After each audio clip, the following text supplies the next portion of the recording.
Hi guys, these are my top tips and tricks for passing your test first time. Let's get into it.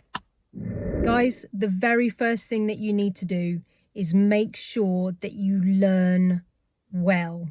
Learn well. Guys, it's not some kind of like big secret. Like, you know whether you're ready for your driving test. You don't need a driving instructor to tell you that you're ready for your test. When you search your heart, you know if you're ready. You can feel it. Do a mock test.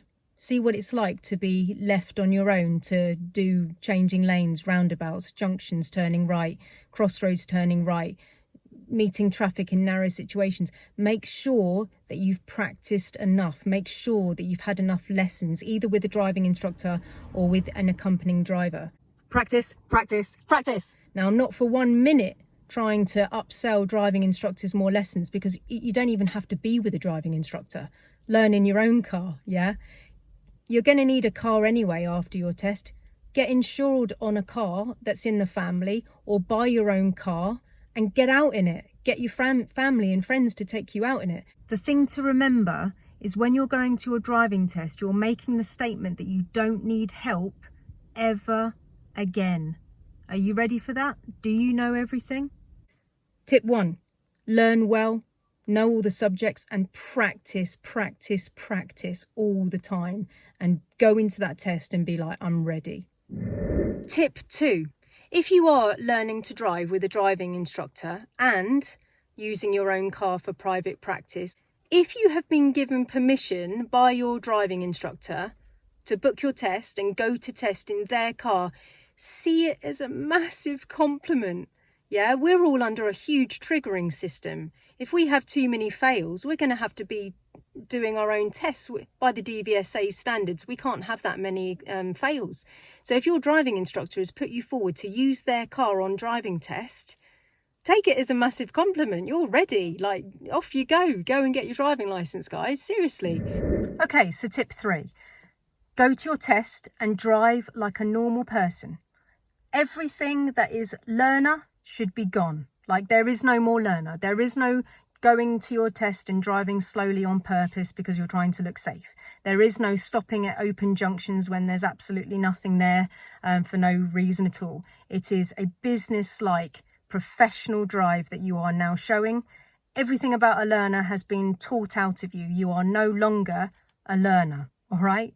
It's really important. Don't go to your test and show yourself to be a learner, guys. You're going to be sent back to have more driving lessons, so the learner in you goes. All right? So present as a normal driver, as a standard person. All right? Tip 4, mock test, mock test, mock test. Definitely do one. Oh my God, definitely do one. You have got to do at least one, because you need to get used to what it feels like to have silence in the car. You need to feel what it's like not to have any praise. It's weird, yeah? It's very important that you don't go to your test without being under the conditions of the test before in a safe environment, right? Because it's very quiet. You want to do mock tests with either an instructor, or you need to have periods of silence with your accompanying driver so you can take responsibility and hold the flame for yourself, basically. Don't allow the first time that you go to test and you're under all of these silent conditions to be with an examiner. Make sure you've practiced with somebody who cares about you and is trying to help you, right? So do mock tests. Tip 5, be comfortable with going the wrong way on your sat-nav follow or on your general drive. Doesn't matter if you go the wrong way, as long as you do it safely and you go the way that the lane was intended, or you just safely go the wrong way. Totally fine, yeah? Really doesn't matter. You are not going to fail for going the wrong way if you mirrored correctly, signaled correctly, positioned correctly, and you just go the wrong way. Don't worry about it. Be very, very comfortable with going the wrong way, because in your life you're going to go the wrong way thousands of times. You're going to follow the sat-nav wrong in your life. You're going to have a drunk friend next to you telling you to turn left, turn left. You have to take control as the driver, right? And you just sometimes have to go the wrong way. Just show the examiner that you know what you're doing and be comfortable with going the wrong way. Tip 6, don't tell yourself off for mistakes on your driving test. It just doesn't present well, guys. Oh, sorry, oh, I've hesitated too much, sorry about that, oh, I missed that, oh, that was a bad gear change. No, just don't do any of that. Just watch my video on how to present if you need to, but don't tell yourself off on your test. If there's a fault, they're going to see it anyway. You don't need to like tell them to give you minors. Yeah, if they see it, fine. If they miss it because they're human, bonus, right? Don't tell yourself off for mistakes. Tip 7, don't try out anything new on your driving test. Just do what you've been taught by your driving instructor or your accompanying driver. It's not a time to try something new, okay?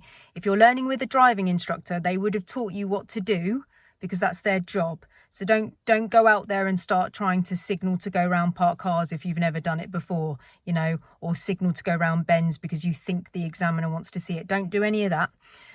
Just do what you've done on your driving lessons. So important. Do what you've learnt. All right, guys? Tip 8.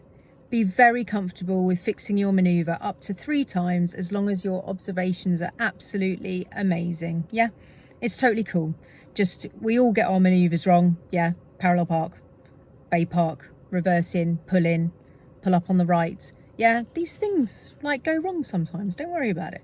Just make sure that your observations are immaculate and go back to a saving point or go back to a point that you understand. Give it another go. Tip 9, be a master at pulling up on the left in the correct place and be a master at pulling off from the side of the road. Guys, it's so important. Over the years, I've had a few people fail for those two reasons, and it seems really simple, but it can get you. Be careful, guys. Be a master at pulling up on the left in the correct place. No bus stop, no zigzag lines, no lines, double yellow lines, single yellow lines, not opposite another car, not too close to a junction. All of the stuff that your driving instructors told you, yeah, and taught you. And then when you pull away, don't pull away and let anybody slow down because of your decisions, yeah? Very important. Choose a safe time to pull away. You're going to be pulled up on a hill start behind another car, which is called an angle start. And you're going to be on a busy, which means that he's going to watch in his mirrors, make sure that somebody's behind you, and then he's going to ask you to pull up on the left, which causes havoc to the road, which is basically exactly what he wants. The person behind you now has to stop because they need to give way to oncoming people. It's exactly what the examiner wants. Be steadfast, stay there. If it's not very busy, stay there and let the person behind you overtake you, and then make your move to pull away when there's no one behind you again. The only time that you'd move off in front of the person that you've literally only just stopped is if there's oncoming people for like God knows how long, yeah, and the person behind can't overtake you. It's quite a rare situation, but if it happens, that's the only time that you would do it. You also wouldn't signal to the right when you're waiting to pull away from the side of the road. You don't do that. You signal when there's no one behind you, yeah, if traffic is like intermittent. You wait until there's no one behind you and you're using a signal to alert the people in front of you that you're going, yeah? You mustn't signal if somebody's behind you. They could freak out and stop and slam their brakes on, yeah? And you don't want that. You actually want them to go past you. So the only time that you signal to the right is if there's heavy traffic on the right and you're actually trying to get into a traffic jam by like going, hi, can I come into the traffic jam, please, from my parked position? If that's not the case, you do not signal to the right when you're thinking of leaving the side of the road. That is an incorrect signal. All right, guys? For more information, find my video about it. All right? Okay, hope that makes sense for now. Tip 10, make progress. So if you are selected to go on fast roads on your test, so some test routes where I am, they don't have fast roads, but some of them do, like up to 60. If you're selected for fast driving, it's not some kind of like coincidence that you've just ended up on that road. You've been selected to test your speed. So if it's safe, if it's clear, if the road is straight enough, then you should be doing 45 on a 60 minimum, yeah, unless there's a hazard. Now, you're there to drive fast. You're there to prove a point that you can do fast driving. You need to show the examiner higher gears, yeah? Really important that you make progress. Otherwise, everyone's going to just want to be overtaking you and people are going to get frustrated, and you can fail for doing 20 miles an hour less than the speed limit unless there's a reason. So if it's really bendy, fine, go slower. If it's raining, fine, go slower. If it's dark, fine, it's, you know, go slower. And dark, I mean in your life, yeah, not on your test, obviously. It's not going to be dark on your test. But if there's a bike, car, pedestrian, horse, obviously go slower. I'm talking about long, straight, clear roads, yeah, with basically no hazards on. If you don't go quickly on those roads, the examiner's going to be like, why? You know, so if you're on a fast road at up to 60 miles an hour, a country road, and it's the national speed limit sign, yeah, and it's clear and safe, do 45. All right, protect yourself from not going too slowly on those roads. All right. Tip 11. Worrying about the person behind should seriously be a thing of the past. If you're going to your driving test, there shouldn't be any fear of the person behind anymore. All right, so if the person behind is still making you want to drive quickly or take turns too quickly, right, the drive is not finished yet. You need to go out there and practice more, get more driving lessons, practice in your personal car. We need to make sure that the person behind you're not worried about anymore, right? That's something that a learner does. They worry about the person behind. No one else worries about the person behind. So you need to have the guts to slow people down behind you when you're doing difficult left turns or difficult driving. The people behind shouldn't be being able to push you forward and making bad decisions because you're scared of the person behind worrying about what you're doing, all right? So that should be a thing of the past, all right? Tip 12 maybe might be a bit controversial, but you get asked the question, do you want to take your driving instructor with you, or do you want your accompanying driver to go with you on your driving test? Listen, if you're on the fence and you don't actually know how to answer this question, I'd go alone. I'd go alone, because this is a show of independence, of skill, of confidence, and of a release of the driving instructor and a release of your accompanying driver. The whole point of this is that you're telling the examiner, I don't need an accompanying driver. I don't need a driving instructor anymore. Yeah, I don't need one anymore. I want you to give me my license so I don't have to sit with anyone anymore, right? So I know it's controversial because I've sat in zillions of tests and I will continue to sit in zillions of tests. But if you're on the fence, if you actually don't mind, then I would consider going on your own. Your driving instructor is going to know what's happened anyway, because the question is, do you want your driving instructor to go with you? And you can say, no, thank you. Or you can say yes, and they sit in the back. When the test ends, irrespective of whether the instructor has sat in the back or not, the examiner will still turn round to you at the end and say, do you want your driving instructor to hear, or your accompanying driver to hear your feedback? And at this point, you can still say no, and your driving instructor has to get out, even though they've watched the entire thing. So if you say no to the driving instructor coming, then when they ask this question at the end and you say, yes, I want my driving instructor to hear, the driving instructor is just outside the door, ready to listen. And then he'll open the door and then the driving instructor will listen to all your feedback. So they're still going to know what happened. And the examiner is obviously very skilled about telling the instructor what's happened, because he knows that you need further lessons and that you're going to have to talk about it. So the instructor is going to know what's happened anyway. So look, controversial probably, but you know, if you're on the fence about it, go alone. If you need your driving instructor there for moral support and comfort and happiness and support and love and like just helpful vibes, yeah, that's fine. Of course, we're all happy to go with you. But if you're on the fence, consider going alone. Tip 12.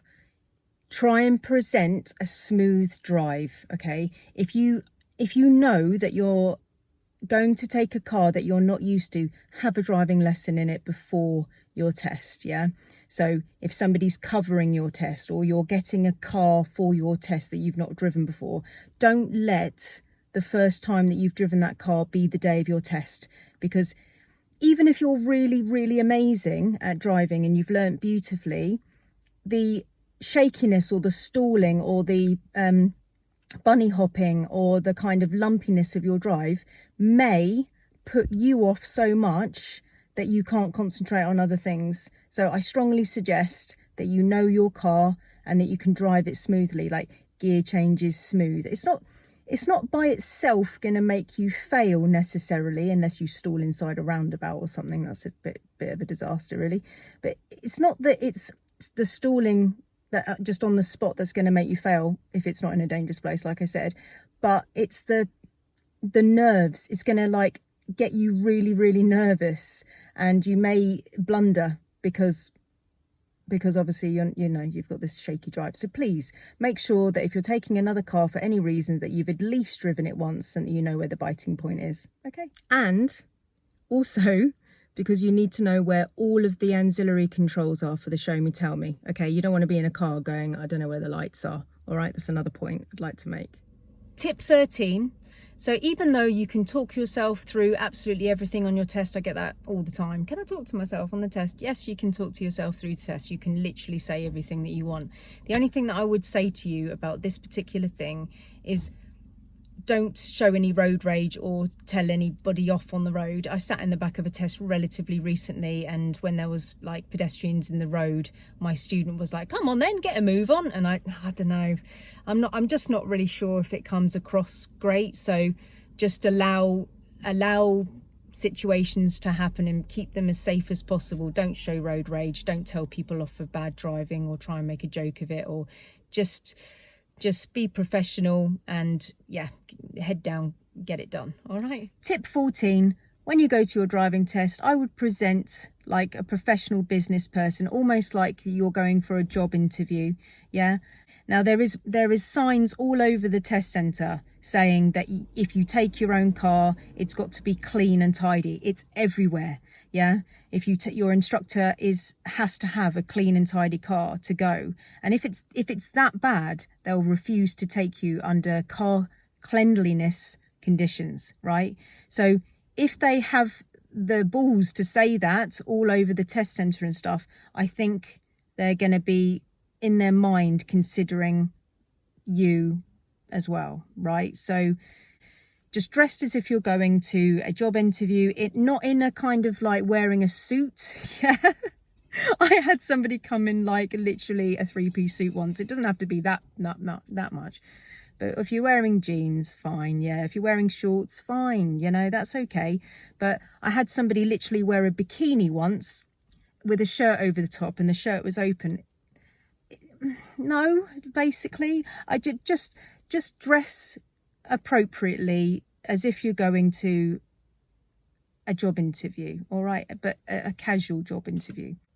Tip 15, follow the law. Now obviously this goes under learn well and practice, but any type of breaking the law situation is going to be an immediate fail. So be careful with the law, be careful with running red lights, be careful with breaking the speed limit, be careful with pulling up on double yellow lines unless you've got special permission. Zigzag lines, you can't pull up on a zigzag line, that's against the law. Can't pull up at a bus stop, yeah?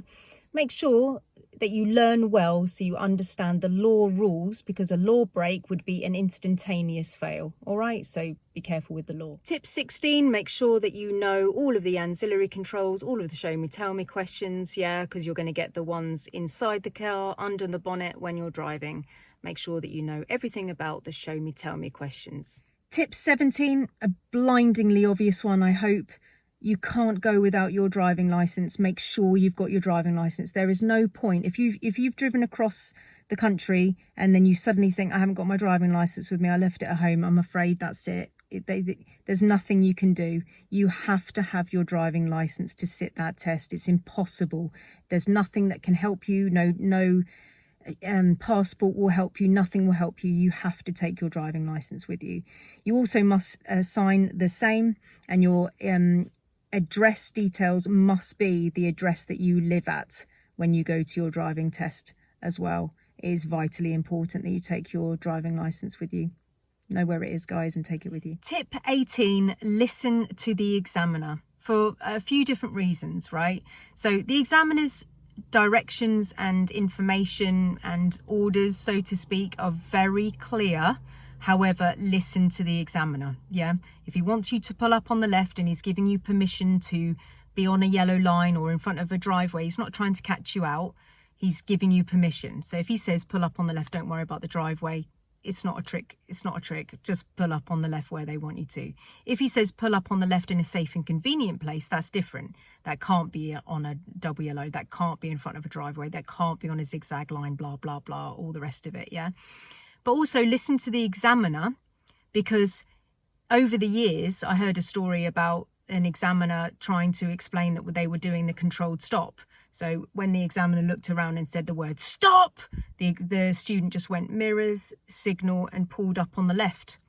You know, didn't do a controlled stop. So listen to what the examiner wants. That person failed for that, apparently, because they didn't follow instructions. So listen to the examiner. Another thing about listening to the examiner is when the examiner is talking to you and you're not on your independent drive of following a sat-nav or following the signs, the examiner tells you how to signal perfectly. If he says at the roundabout, turn left, you need to use a signal.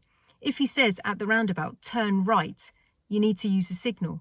If he says at the roundabout, follow the road ahead, you don't use a signal because he hasn't said the word left or right, but you may need to signal when you leave the roundabout. If the roundabout has a curb in the middle, then you need to use an exit signal, which is driver knowledge, in learner knowledge, yeah?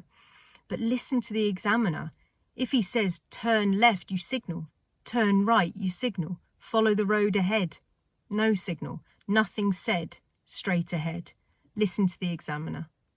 Tip 19, make sure you can read a number plate at 20.5 meters. Before you even sit in the car with the examiner, they're going to make sure that you can read a number plate at 20.5 meters. Make sure your eyesight is good enough. Yeah, otherwise you're not going to your driving test. It's just a complete fail straight away.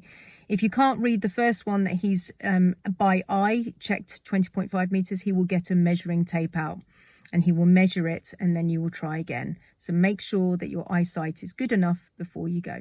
Tip 20, make sure that your car is allowed on driving test if you're not taking your instructor's car. There are cars that you can't take because of recalls. There's lots of information on my channel about this, taking your own car to test. There are literally some cars that have been recalled and you have to have documentation to say that you've had your car checked. Otherwise, you're not going in that car. I'm afraid they'll just deny you when you get there. Make sure that your car is clean. Make sure that it follows all the regulations that the DVSA want. Again, all the information on my channel. So it has to have the mirror inside. It's got to be MOT worthy. It's got to be insured, blah, blah, blah, blah. Yeah, all the information is on my channel. Make sure that you can take your car, the specific one that you've got, to your driving test before you go. Tip 21, make sure you know the syllabus. Yeah, it's really, really important that you know how to do all of the maneuvers. He's only going to choose one of the three that you can get. So pull into a bay, reverse into a bay, yeah, in Sainsbury's or whatever, yeah, Tesco's, blah, blah, blah. Parallel park, the pull up on the right and the straight reverse, he's going to choose one of those. Then you might be selected to do the controlled stop if you're the 1 in 3, because it's not on every test, it's 1 in 3. If you've been selected, make sure you know how to do the controlled stop. Make sure you know how to do hill starts, angle starts, busy starts, yeah, which I mentioned before. Make sure that you know how to drive fast. Make sure you know how to meet traffic. Make sure you know how to do a roundabout, crossroads with a yellow box. Make sure you know how to do a crossroads mini. Make sure that you know all of the syllabus, yeah, that he is going to spot check. And do you know what? It's a clever test. People say to me, 38 minutes, I can do that. It's a really clever test.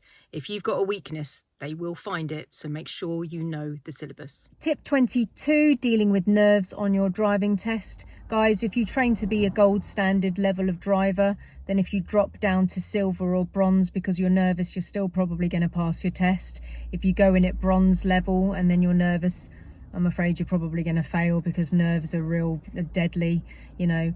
Things that you can do for nerves, you can obviously take stuff like Rescue Remedy, Calms, stuff like that. And if it's really bad, I've known students who have real problems to get like beta blockers from the doctor and stuff like that if they're going green with nerves and throwing up and stuff like that. So yeah, you can pull up on the left if you need to on your test, within reason. The examiner's going to let you just have a moment to chill out. So pull up on the left, ask to pull up on the left because you're nervous. Pull up on the left, take a moment. Try and slow down if you're nervous, in the sense of try not to like speed your actions up. Like nerves sometimes speed people up. They go super quick sometimes, and they make like problems and mistakes because of that. All right, so dealing with nerves in those ways hopefully will help you. Tip 23, quick and easy, make sure you get enough rest. Yeah, go to sleep early, don't drink. Yeah, whatever you do, don't want to be over the limit. Look after yourself, make sure that you've slept enough, get up in the morning, have some food. Yeah, try not to be like hungry, try not to overstimulate yourself with coffee. I had somebody once have like 6 Red Bulls, and he was a mess, an absolute mess, just like jittering at the steering wheel. Just have a little bit of coffee, have some food, and yeah, and get yourself down to the test centre about 10 minutes early if you're going on your own in your own car, or obviously meet your driving instructor there, or get your warm-up hour done. Yeah, just make sure that you've looked after yourself, and whatever you do, don't try and find your driving license on the day of your driving test. Find it before, just so the stress is very low. All right, so guys, those are my tips and tricks for passing your test first time. I really hope they help. I've tried to think of absolutely everything that can put you in good light and a good stead for passing first time. I wish you all the luck in the world, and yeah, especially if you've got permission from your driving instructor, you should be there. Just go in there, smash it, and get your license. Good luck, guys.